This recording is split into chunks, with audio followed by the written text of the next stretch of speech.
يا جماعة خلوني أحكي لكم حكاية نجم صاعد كان المفروض يبقى من أكبر نجوم جيله، لكن حياته أخدت منحنى مظلم جدا. القصة بتبدأ مع ديفيد من سنة واحدة بس.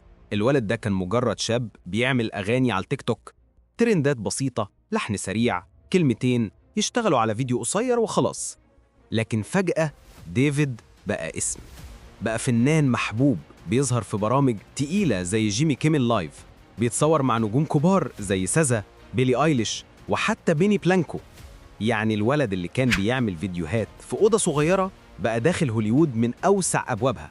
الألبوم الأول بتاعه دخل في التوب 10، وعلى سبوتيفاي عنده 37 مليون مستمع شهري. يعني باختصار ده مش مجرد ترند بيطلع ويختفي، ده نجم بيتصنع قدامنا. لكن هنا خليني أعمل لكم زوم أوت، لأن أي قصة صعود سريعة بالشكل ده ساعات بيبقى وراها حاجات غامضة جدا.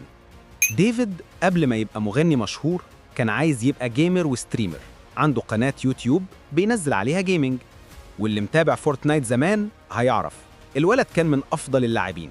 بس مع الوقت بدأ يحط أغاني هو مؤلفها كخلفية للفيديوهات، وهنا الناس وقفت، الصوت شدهم، الكلمة علقت في دماغهم، وهوب الصدفة قلبت حياته. واحدة من أشهر أغانيه كان اسمها رومانتيك هوميسايد، أغنية كئيبة مظلمة. حتى أمه اللي هي أمه قالت له ديفيد الأغنية دي تقيلة بلاش تنزلها، بس هو نزلها. والمفاجأة الأغنية انفجرت، ملايين سمعوها، ملايين شاركوها، والمراهقين بقى صوتهم الداخلي بيتكلم بكلمات الأغنية دي. وبالطريقة دي ديفيد اتحول من مجرد جيمر عادي لفنان صاعد بيكسر الدنيا. وهنا بقى يا جماعة بيجي المنعطف الكبير. لحد دلوقتي القصة كلها وردي، شاب بيغني، ترندات، شهرة، سبوتيفاي، حفلات. لكن فجأة كل ده وقع. Where she died in the back of my mind. Like I didn't kill her physically, but in the back of my mind, she died. And I didn't even cry, not a single tear. ليه؟ لأن العالم كله اتكلم مش عن الأغاني، لا، عن جريمة قتل، والاسم اللي كان على كل لسان هو ديفيد. تعالوا نرجع خطوتين ورا. الأغنية اللي قلنا عليها من شوية رومانتيك هوميسايد، العنوان لوحده يخليك ترفع حواجبك، رومانسية وجريمة قتل. الأغنية دي كانت عن ألم، عن حد عايز يختفي، عن كراهية عميقة. وقتها الناس قالت مجرد كلام سوداوي، مراهقة موسيقية. لكن بعد كده الأغنية دي اتربطت بجريمة حقيقية. في سنة 2024 الشرطة في لوس أنجلس لقت عربية تسلا مركونة على جنب، شكلها عادي، لكن لما فتحوا الصندوق لقوا جثة بنت متحللة، والبنت دي طلعت اسمها سيليست. والمفاجأة الأكبر إن سيليست دي كان عندها علاقة مع ديفيد. والموضوع بيزداد رعب لما تعرف إن البنت كان عمرها 14 سنة وديفيد وقتها كان 20. يعني مش بس علاقة ممنوعة، دي كارثة قانونية وأخلاقية. والبنت كانت مختفية من مايو 2024. الشرطة كانت حاطة صورتها في الشوارع، مواقع التواصل كلها بتسأل فين سيليست؟ ولما لقوها في عربية ديفيد. وزي ما تقول الحكاية كلها بتتشابك بشكل غريب، لأن في حفلة من حفلات ديفيد في فيديو ظهر لسيليست واقفة وسط المعجبين، والناس لاحظوا إنها لابسة نفس الهدوم اللي اتلقت بيها في العربية بعد كده. يعني وكأننا بنتفرج على فيلم رعب بس في الحقيقة. والأغرب بقى لما رجعوا يسمعوا أغانيه تاني لقوا إنه ساعات بيجيب اسمها في الكلام، ساعات يوصف مشاهد قريبة جدا من اللي حصل فعلا ورا الكواليس. وفي فيديو كليب في مشهد جثة بتتحط في شنطة عربية. فدلوقتي السؤال اللي بقى يطارد الكل، هل ديفيد كان بيغني عن مشاعره وخيالاته، ولا كان بيسيب تلميحات عن اللي بيحصل فعلا ورا الكواليس؟ بعد ما الشرطة لقت جثة سيليست الدنيا كلها اتقلبت، الصحافة، السوشيال ميديا، الجمهور، الكل بقى عايز يعرف هو ديفيد فعلا قاتل ولا في حاجة تانية مستخبية.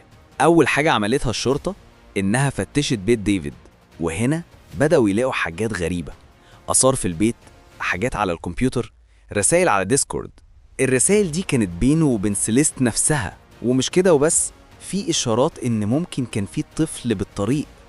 يعني الموضوع مش مجرد علاقة ممنوعة، ده عالم مظلم كامل مستخبي ورا الشهرة. التحقيقات دي فجرت صدمة أكبر لما الناس رجعت ورا بالتاريخ واكتشفوا إن الموضوع مش أول مرة. في 2020 وهو لسه مش مشهور كان بيتكلم مع بنت عندها 13 سنة. يعني مش غلطة واحدة، لأ، في نمط بيتكرر. وطبعا العالم ما يرحمش، الشركات الموسيقية بعدت عنه فوراً، الجولات الغنائية اتلغت، الفنانين اللي تعاونوا معاه بدأوا يمسحوا صورهم معاه ويشيلوا أساميهم من الكليبات. الولد اللي كان بيحلم يبقى مايكل جاكسون الجيل ده فجأة بقى منبوذ.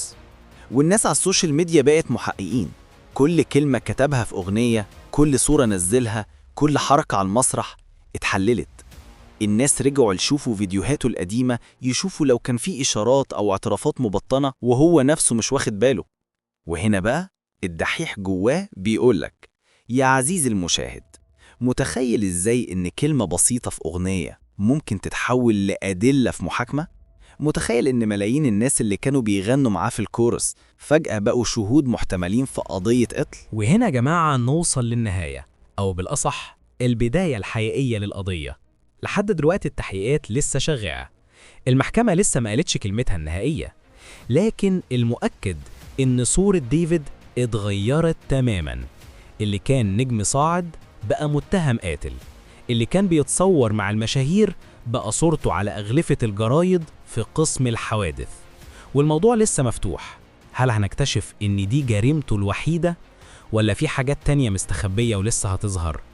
اللي نعرفه دلوقتي إن الملايين مستنيين يشوفوا إيه اللي هيحصل في المحاكمة. ولو التاريخ علمنا حاجة فهي إن الشهرة ساعات بتبقى زي النار، تنور حياتك أو تحرقك. سلام، وخد بالك من نفسك. Instantly recognized her from 2024 in April when her and David came together to a jewelry shop I used to work at. I remember this moment so vividly because when they came in, there was something off about Celeste. She was very high and she was with David, who I recognize because he's a popular singer, but she was very obviously younger than him and she was very out of it. I was helping her out with jewelry and she was all over the place. So that situation really stuck in my brain and I really remembered her face. So when her picture was released to the public, I instantly recognized her as the girl that was with David.